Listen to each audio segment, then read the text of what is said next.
गोगा जी बचपन से ही वीर और पराक्रमी थे। उनके चाचा अर्जुन सिंह और सूरजमल उन्हें राजा मानने के लिए तैयार नहीं थे और राज्य पर अपना अधिकार चाहते थे।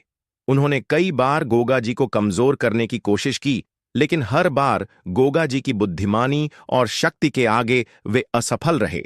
जब अर्जुन सिंह और सूरजमल ने देखा कि गोगा जी को नाग देवताओं की सिद्धियां प्राप्त हो गई हैं और वे राज्य के सबसे शक्तिशाली योद्धा बन चुके हैं, तो उन्होंने युद्ध की योजना बनाई। युद्ध का आरंभ गोगा जी अपने प्रिय घोड़े ज्वाला पर सवार होकर युद्ध के लिए तैयार हुए।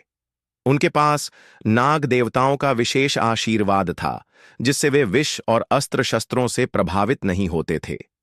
युद्ध भूमि में गोगा जी ने अकेले ही अपने दो जोड़ले भाइयों और उनकी विशाल सेना का सामना किया। उन्होंने अपनी तलवार और सिद्ध मंत्रों से दुश्मनों पर प्रहार किया। गोगा जी के घोड़े ज्वाला की गति इतनी तीव्र थी कि दुश्मन सैनिक उनके पास आने से डरते थे।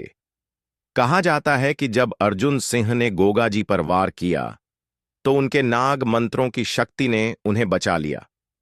युद्ध का अंत युद्ध कई दिनों तक चला, लेकिन गोगा जी की वीरता और नागों की शक्ति के आगे उनके विरोधी टिक नहीं सके। अंततः अर्जुन सिंह और सूरजमल को पराजित होना पड़ा।